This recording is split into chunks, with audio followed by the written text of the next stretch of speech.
అరే అరే కిట్టయ్య రావు గారు ఈ స్థలం ఆరు పాటిస్తున్నారు కదా.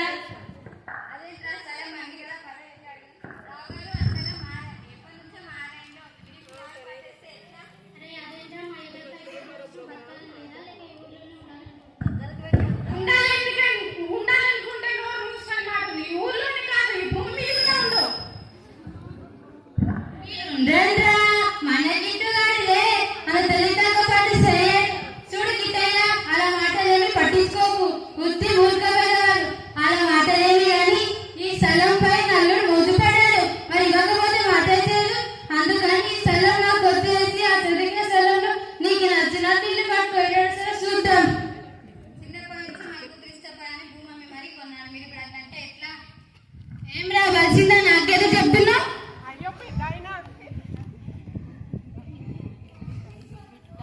ఏంటండి ఇది? సాటి మనిషి మీద గౌరవ మర్యాద లేకుండా ఇలాగైనా ప్రవర్తించేది?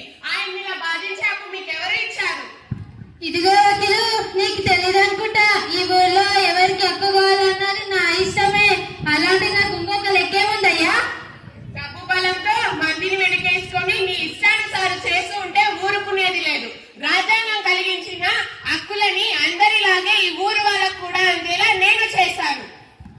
అబ్బే, ఈ చదువుకోవడం ఇదే ఇబ్బంది. ఓ పట్ట ఏది అర్థం చేసుకోరు. అయినా నీ పిచ్చి కానీ నన్ను కాదు నీకు ఎవరు సపోర్ట్ చేయరు. ఎవరు సపోర్ట్ చేసినా చేయకపోయినా ఆధారాలు ఆయన వైపు ఉన్నంత వరకు న్యాయబద్ధంగా రాజ్యాంగం కలిగించిన న్యాయ వ్యవస్థలే ఆయనకు సహాయం చేసి గెలిపిస్తారు. అయినా ఇలాంటివన్నీ నీలాంటి మూర్ఖులకు అర్థం కావులే. రాజ్యాంగం తెలుసులేవా? మేము చిన్నప్పుడు చదువుకున్నాం. అందులో ఏముంటాయి? 4 ఆర్టికల్స్, ఫండమెంటల్ డ్యూటీస్, రైటీస్ ఉండే పుస్తకం. అదేదో పెద్ద మహాగ్రంథం అన్నట్టు.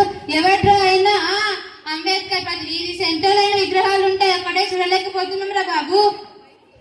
ఏంటి రాజ్యాంగం అంటే ఉట్టి పుస్తకమా?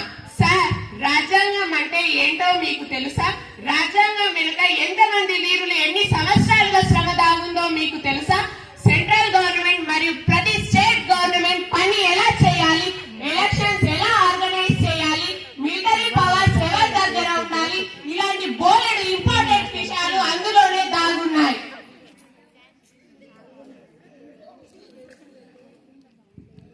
ఎవరుగా ఇక్కడ రాజ్యాంగం గురించి తక్కువ చేసి మాట్లాడింది? వీళ్ళిద్దరి మధ్యలో నువ్వెందుకు తాత?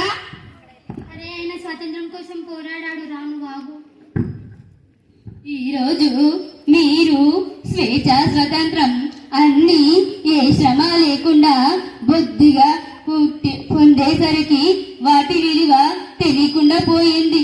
వాటి విలువ తెలియాలంటే దేశంలో ప్రజలు ఏం తినాలి, ఎలా ఆలోచించాలి, ఎక్కడ ఉండాలి, ఎలాంటి బట్టలు వేసుకోవాలి, ఇలాంటి విషయాలన్నీ కంట్రోల్ చేసే నార్త్ కొరియా లాంటి దేశాల గురించి తెలుసుకో.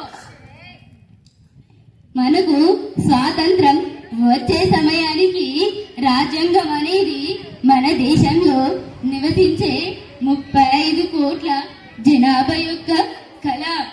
2 శతాబ్దాల వేదనకు నిరీక్షణ, 9 దశాబ్దాల ఆకాంక్ష, అణగారిన వర్గాల జీవనాడి. దేశం నలుమూలల నుండి 389 మంది గొప్ప నాయకులను ప్రజలు రాజ్యాంగ సభ్యులుగా ఎన్నుకొని పలు కమిటీలుగా విభజింపబడి పలు దేశాలని పర్యటించి పరిశీలించి పరిశోధించి వాటిలో మన దేశానికి అనుకూలంగా ఉండే చట్టాలను తీసుకొచ్చి డాక్టర్ భీమ్రావ్ రామ్జీ అంబేద్కర్ ఆధ్వర్యంలో ఉన్న డ్రాఫ్టింగ్ కమిటీకి అందించగా ఆ మహానుభావుడి ఆధ్వర్యంలో ఆ నివేదికలను లోతుగా అధ్యయనం చేసి డ్రాఫ్ట్ కాన్స్టిట్యూషన్ గా తయారు చేశారు. ఆపై రాజ్యాంగ సభ సభ్యులందరూ డ్రాఫ్ట్ కాన్స్టిట్యూషన్ పై సుమారు 6 నెలల సుదీర్ఘ చర్చలు జరిపి 2473 అంశాలను మార్పు చేసి రాజ్యాంగము అందరి ఆకాంక్షలను నెరవేర్చాలనే నవంబరు 26న 1949న మన రాజ్యాంగం ఆమోదించబడింది. ముందు ఇవన్నీ తెలుసుకున్నాక తర్వాత ఇవన్నీ చూసండి. రాజ్యాంగం అనేది ప్రతి ఒక్క పౌరుడికి కల్పించింది. ఎలా ఉండాలి, ఏం చేయాలి, వాళ్ళ స్వతంత్రము, వాళ్ళ హక్కులను అన్నింటినీ కూడా అందించింది. ఆ రాజ్యాంగాన్ని తక్కువ చేసి మాట్లాడకూడదు. మీరు ఇలా ఇంత బతుకుతున్నారంటే అది కేవలం రాజ్యాంగం వల్లనే. మీరు చెప్పింది ముమ్మాటికి నిజం తాతగారు. మన దేశం తర్వాత స్వాతంత్రం సాధించిన చాలా దేశాలు దయనీయమైన దుర్భరమైన జీవితాలను గడుపుతున్నారు, కేవలం దృఢమైన రాజ్యాంగం లేకనే. ఇన్ని రకాల భాషలు, కులాలు, మతాలు, ఆచారాలు ఉన్న 75 సంవత్సరాలకు పైగా సామరస్యంతో మన దేశం ఇలా యావత్ ప్రపంచం ముందు నిలబడగలిగిందంటే కేవలం దృఢమైన రాజ్యాంగం వల్లనే, దాన్ని అనుసరించి పాటించిన నాయకుల వల్లనే. సో రాజ్యాంగం అంటే జస్ట్ ఒక పుస్తకం కాదు సార్. రాజ్యాంగం అంటే way of our life, every Indian way of our life. వాళ్ళ చెప్పారు రాజ్యాంగం చాలా గొప్పదిరా. అంబేద్కర్ మహాన్